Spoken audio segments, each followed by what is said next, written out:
first of all, filler isn't completely benign, okay? And what I mean by that, it's not just a temporary solution. So people say, well, I'm going to get the filler, and if I don't want to get it anymore, I'll just stop and everything will go away. Or I can get it once and then it'll just dissolve, over time.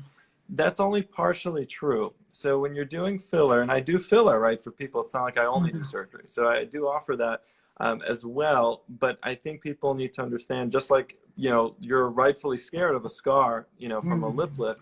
But I think people aren't always told about what could happen with just filler, even just one-time filler. Every time you put the needle into a very delicate area like the lip, you can cause, you do cause some degree of scar tissue, like a tract of scar, right?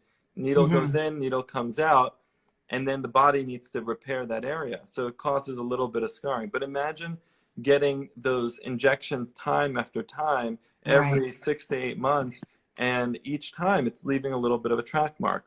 So that someone's asking, when do you start seeing that type of scarring? It's hard to say. It's different for every person. I mean, for sure, if someone just goes one time and gets a conservative injection of filler, it's not necessarily going to cause, that scarring to develop. But over time, it definitely can. So two things can happen. One is that the filler that builds up over time, it can migrate.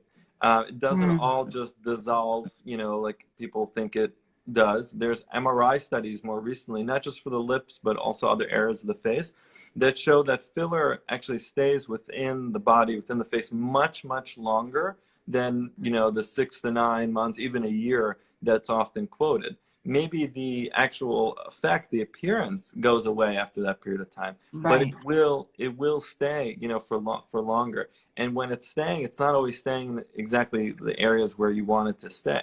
So it might migrate away from the vermilion where it was placed. What do these injection scars do? Well, so one is that they can make your lip more full.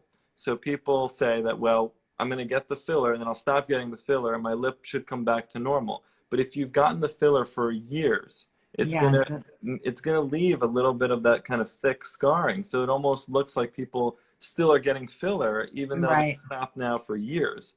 So I think that's partly what you're kind of describing, and it can migrate away from the area where it was injected. So those are some of the issues with filler, especially long-term effects, right? No one wants to talk about the long-term effects. It's always just come in, you get the filler, you look great, and then if you want to stop, you stop. But certain effects are going to stay with you for longer, especially if you're getting the filler for years.